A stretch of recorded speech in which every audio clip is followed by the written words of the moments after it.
So part 3.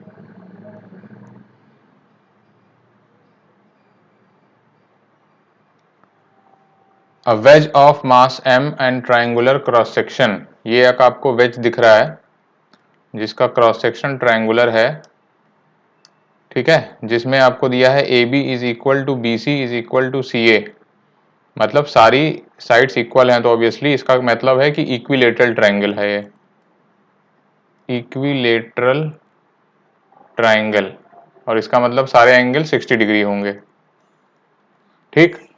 That is equal to 2r is moving with a constant velocity vi towards a sphere of radius r।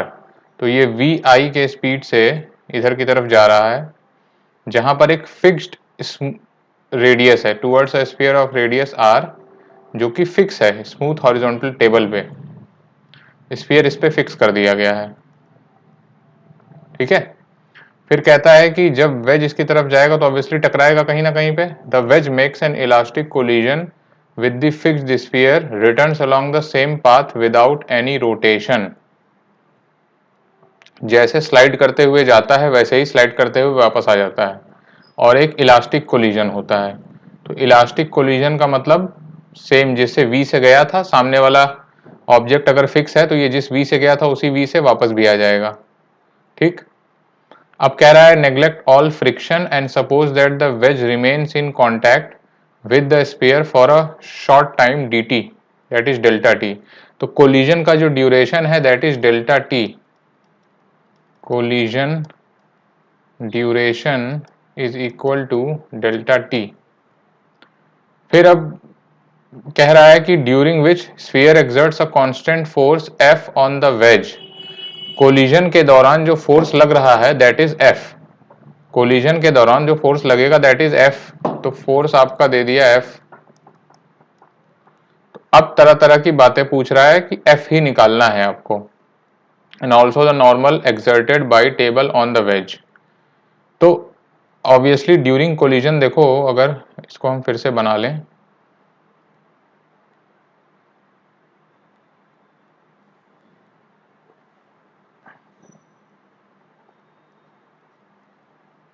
Just a second, let me use a scale.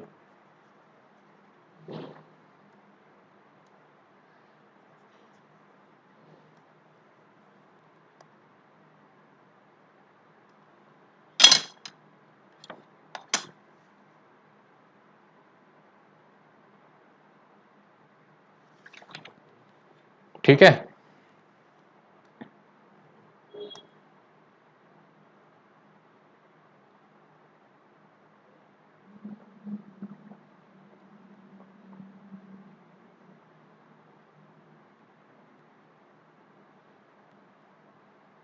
कुछ इस type का collision होगा,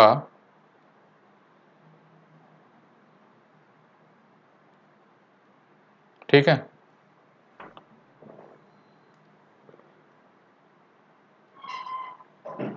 तो obviously जो force होगा that will be directed along perpendicular to equilateral triangle, ठीक है। तो इसको मैं अलग से अगर ड्रॉ कर दूं, सो दिस इज योर एफ। अगर ये एंगल 60 है तो ये भी 60 होगा, ठीक है। अब मैं इसको रिजॉल्व कर दूं इधर, तो ऑब्वियसली आपको पता है कि ये एंगल 30 डिग्री हो जाएगा, दिस इज योर 30। तो ये वाला होगा f cos ऑफ 30 और ये वाला होगा f sin ऑफ 30, ठीक। तो अब आपको पता है कि फोर्स के डायरेक्शन के अलोंग आपको इक्वेशन लिख देनी है, तो आप क्या लिख सकते हो, f cos 30 into delta T, that should be equal to change in momentum. तो अगर इसका मास m मान लें, एम वी माइनस वी, ठीक है, ये हो जाएगा। cos 30 is what, √3/2, f √3/2 into delta T is equal to 2mv। तो f की वैल्यू हो जाएगी 4mv अपॉन √3 डेल्टा टी। ये आंसर हो जाएगा आपका फर्स्ट पार्ट का। सेकंड, अगर आप जमीन से लिखो, ठीक है। अब क्या कह रहा है, नॉर्मल वर्टिकल डायरेक्शन में, also normal N exerted by table on the wedge during the time. अब ग्राउंड इस पे कुछ एन लगा रहा होगा या टेबल, सॉरी, तो वर्टिकल डायरेक्शन में इक्वेशन कैसे लिखोगे, N delta T, sorry N और ये वाला एफ साइन 30 नीचे लग रहा होगा, minus F sine of 30 delta T, M G का भी एक फोर्स होगा, ठीक है। तो ये भी आप दिखा दो एम जी। हम लोग ऊपर की तरफ लिख रहे हैं माइनस एम जी। अब ऊपर और वर्टिकल डायरेक्शन में पहले भी वेलोसिटी जीरो, बाद में भी वेलोसिटी जीरो, तो ये जीरो हो जाएगा। तो इसका मतलब हो जाएगा N is equal to M G plus F sine 30, या आप वैसे भी लिख सकते हैं, तो डायरेक्ट मैंने सेम ये मोमेंटम वाली इक्वेशन यूज करके लिखा है, ठीक है। तो यहां से आप एन कैलकुलेट कर सकते हो। ओके, मैंने स्पेस नहीं छोड़ी है तो इसी में एडजस्ट करना होगा हमें। फिर कह रहा है कि let H denote perpendicular distance between centre of mass of wedge, okay, and line of action of F. Let H denote perpendicular distance between centre of mass of wedge, मतलब अगर सेंटर ऑफ मास ये है veg का, मैं इसको फिर से बनाना चाहता हूं,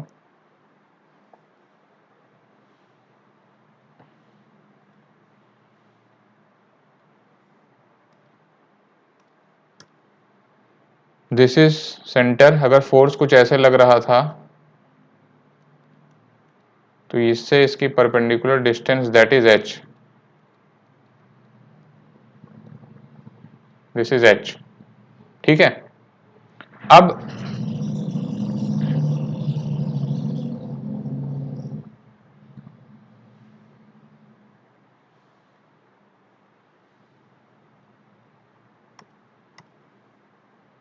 कह रहा है कि find the magnitude of torque due to normal force N about the centre of wedge during the interval delta T.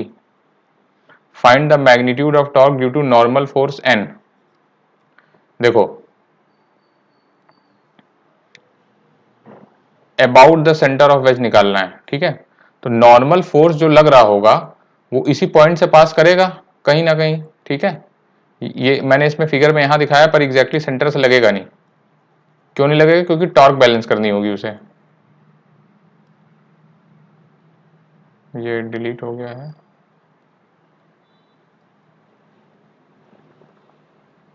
ठीक है।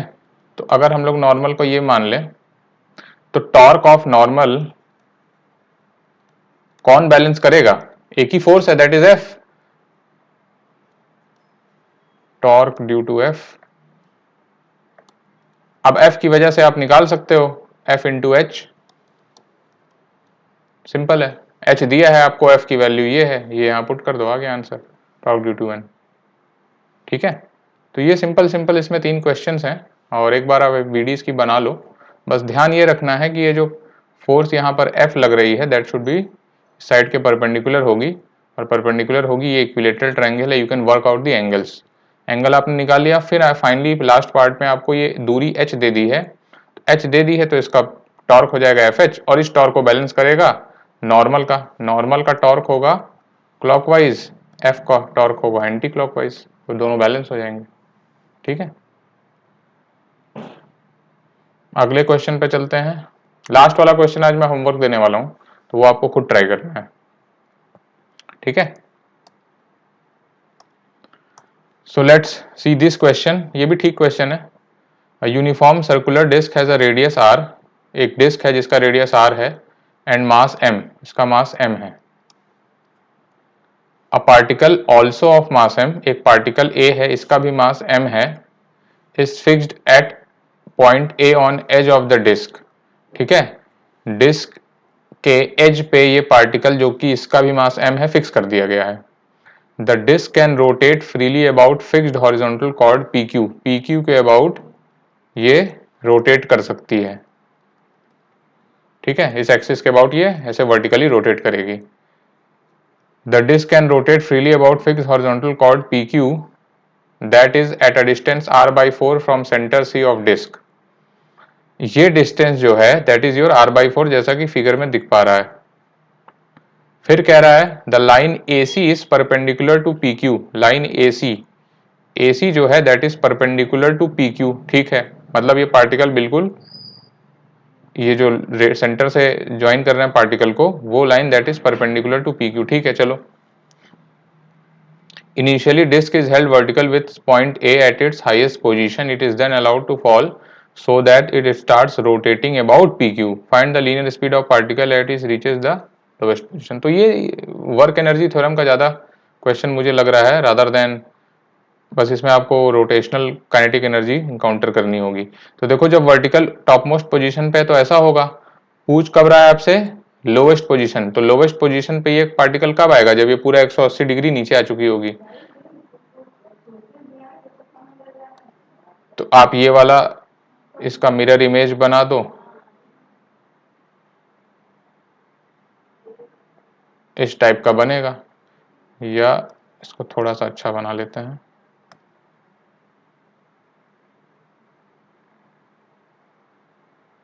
कुछ इस टाइप से। ठीक है, तो अब आपका पार्टिकल ए जो है यहां आ चुका है। ठीक है, तो यही वाला पॉइंट हम लोग वो ले लेते हैं, रेफरेंस लाइन, इसको अब लोग हम ए प्राइम बोल देते हैं। तो work energy theorem between A and A prime क्या क्या है, देखो ग्रेविटेशनल है और काइनेटिक एनर्जी, इसके अलावा तो कोई सूडो फ्रिक्शन वगैरह कुछ है नहीं। तो हम लोग सीधे लिखते हैं potential energy, mechanical energy at point position 1 और mechanical energy is equal to position at T. ठीक है, तो E at position 1 is equal to E at position 2। ये 1 है, ये 2 है। अच्छा, चलते हैं अब ए, पहले फर्स्ट इसका लिखते हैं डिस्क का। तो जब इनिशियल ये रुका हुआ था, ठीक है, अभी देखो fixed at point A on edge of the disc, this can rotate freely. ठीक है, तो इनिशियली आपका हेल्ड है, मतलब कि इनिशियली कोई काइनेटिक एनर्जी नहीं है। तो इनिशियल अगर मैं लिखूंगा तो सबसे पहले काइनेटिक एनर्जी 0 हो जाएगी। पोटेंशियल एनर्जी लिखते हैं, देखो डिस्क की पोटेंशियल एनर्जी क्या होगी, इसका सेंटर अगर ये है तो यहां से कितनी दूरी होगी, दिस इज अगेन r/4। यहां पर इसका कहीं सेंटर होगा, लेट्स से ये दूरी भी r/4 होगी, यहां कहीं इसका सेंटर होगा। So this distance should also be r/4। ठीक है, तो ये वाली जो डिस्टेंस है दैट इज r, ये वाली डिस्टेंस अगेन r/4 हो जाएगी, सॉरी r हो जाएगी, ये r/4, ये भी r/4 एंड ये r। तो डिस्क का लिखेंगे हम mg r plus r/4 plus r/4 plus r, तो मतलब twice of r plus r/4। ये डिस्क की हो गई, प्लस ये भी है, इसमें पार्टिकल भी है, तो पार्टिकल का भी सेम ही होगा। पार्टिकल का देखो, आई बेग योर पार्डन, जब हम लोग डिस्क का लिख रहे हैं तो हम लोग ट्वाइस नहीं करेंगे, डिस्क के सेंटर ले रहे हैं, राइट। ये पार्टिकल के लिए, दिस इज डिस्क, डिस्क का तो सेंटर है, राइट। तो ये r हो गया, पहले इतने हाइट पे था, अब इतने हाइट पे है, तो कितना, रेफरेंस लाइन से इनिशियल पोजीशन का लिखो तो this is r plus 2r/4। ठीक है, डिस्क प्लस पार्टिकल का लिखो तो mg r प्लस 2r/4। अब ट्वाइस हो जाएगा, देखो r plus r/4 plus r/4 plus r, ये पार्टिकल का हो गया पोटेंशियल एनर्जी। अब यही हम लोग को फाइनल पोजीशन पे लिख देना है। फाइनल पोजीशन पे देखो क्या क्या होगा, पार्टिकल का पोटेंशियल एनर्जी 0 हो जाएगा, डिस्क का कितना होगा mgr। ठीक,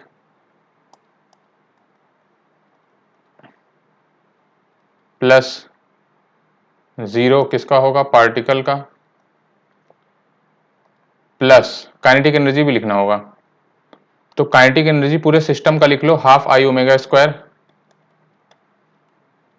ठीक, ये आप पूरे इस आई जो है, आई होगा डिस्क प्लस पार्टिकल। ठीक है, तो आई अगर डिस्क प्लस पार्टिकल है तो आई की वैल्यू क्या लिखोगे आप, mr² by 2 डिस्क का हो गया प्लस mr², तो दिस इज 3/2 mr²।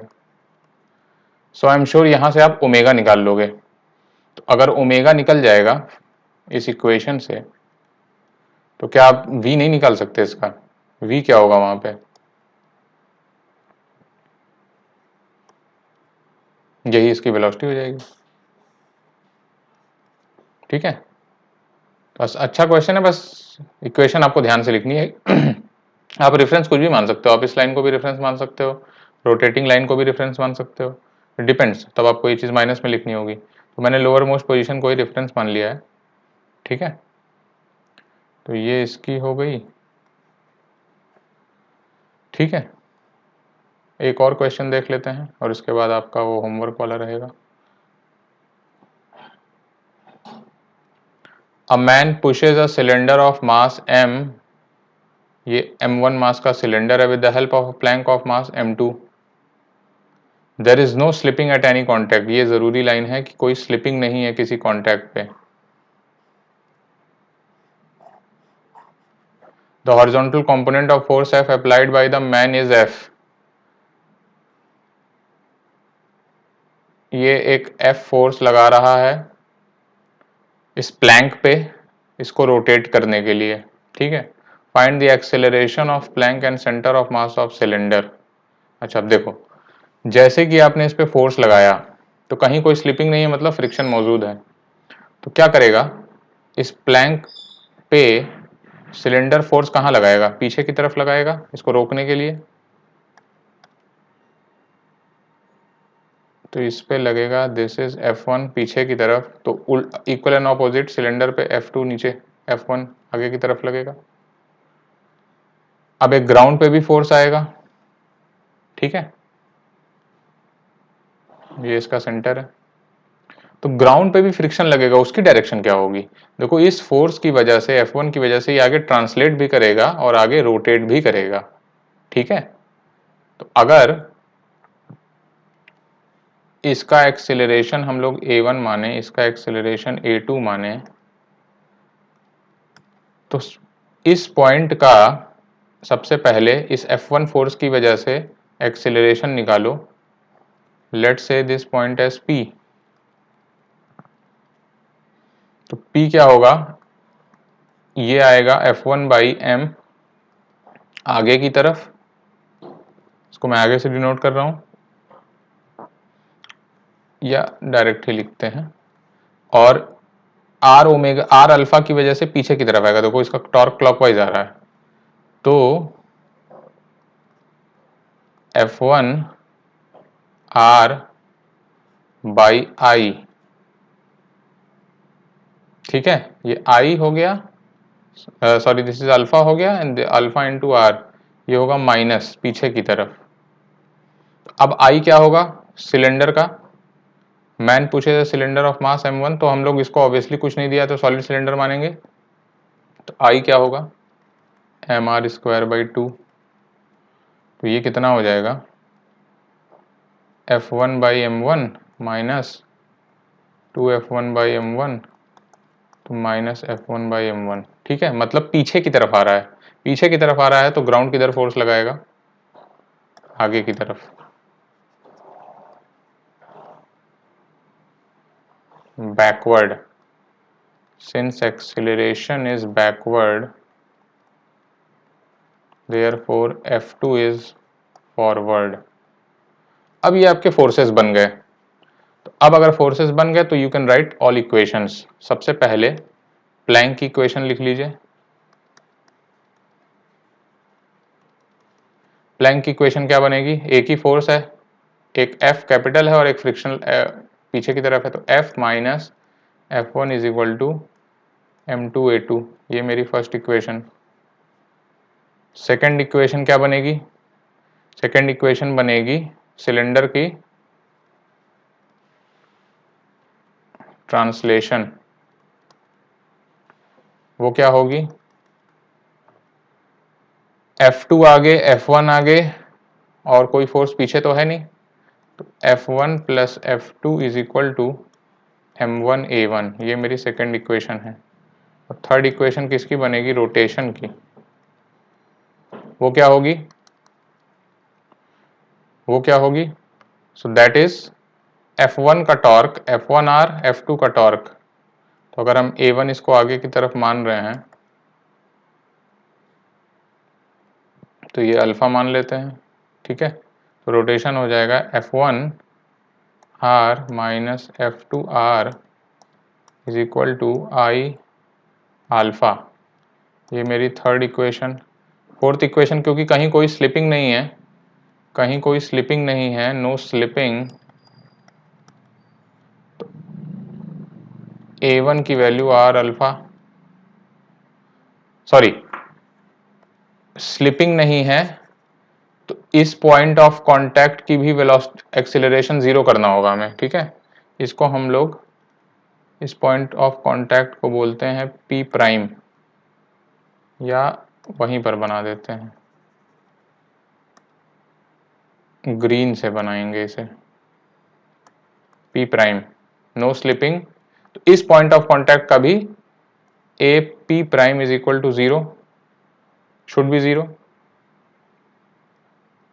ठीक है। ध्यान रखना ये जो हम लोग निकाले थे, ये तब निकाले थे सिर्फ F1 की वजह से। So this is due to F1। इसी को जीरो करने के लिए F2 लग जाएगा, तब AP भी जीरो होगा, ठीक है। वो अभी हम लिखेंगे उसे। तो सबसे पहले AP प्राइम हमको जीरो करना है, तो कैसे होगा? देखो, प्लैंक का एक्सीलरेशन इस पॉइंट पे कितना है? A2। यही पॉइंट सिलेंडर पे है, सिलेंडर पे क्या हो जाएगा? ये इक्वेशन आप इस टाइप की लिख चुके हो कि यही पॉइंट अगर प्लैंक पे है तो उसका एक्सीलरेशन A2 है, यही पॉइंट अगर सिलेंडर पे आएगा तो भी A2 होना चाहिए। तो सिलेंडर पे क्या बन रहा है? A1 आगे की तरफ और R अल्फा भी आगे की तरफ, तो A1 प्लस R अल्फा, ठीक है। ये मेरी चौथी इक्वेशन बन गई। एक लास्ट इक्वेशन, AP भी जीरो होगा, AP जीरो होगा तो A1 की वैल्यू R अल्फा हो जाएगी। ये मेरी 5 इक्वेशंस बन गई, ठीक है। अननोन्स कितने हैं? एक F1 है, दूसरा F2 है, A1 A2 4 ये अननोन है, पांचवा अल्फा अननोन है। तो 5 equations, 5 variables you can solve. तो ये इजी है, आप इसको सॉल्व कर लेना, बस बेसिक इसमें इक्वेशन लिखने आना चाहिए, ठीक है। ध्यान कहाँ देना है इसमें कि ये इस फ्रिक्शन की डायरेक्शन निकालना। तो सबसे पहले जैसे ही F1 लगेगा, यू हैव टू कैलकुलेट इस पॉइंट, इस F1 की वजह से इस पॉइंट ऑफ कांटेक्ट का टेंडेंसी किधर है स्लिप करने के लिए। वो कैसे निकालोगे? एक्सेलरेशन निकाल लो इस F1 की वजह से। ट्रांसलेशन वाला आगे आ रहा है F1 बाई M1, और रोटेशनल की वजह से पीछे आएगा अल्फा की वजह से, तो दैट इज माइनस में पूरा आ जा रहा है, तो मतलब पीछे आ रहा है। तो इसको रोकने के लिए ग्राउंड से एक F2 आगे लगेगा, दैट इज इट। यहीं पे खत्म हो जाएगा क्वेश्चन आपका, ठीक है। अब एक क्वेश्चन और है, ये आप इसको सॉल्व करो और ट्राई करो इसे। अगर नहीं होता है तो आई विल डेफिनेटली दूसरे वीडियो में बना के कर दूंगा, आप लोग बता देना, ठीक है। तो अभी इस लेक्चर के लिए इतना ही, आगे हम लोग फिर कंटिन्यू करते हैं। तब तक take care, bye bye, keep practising.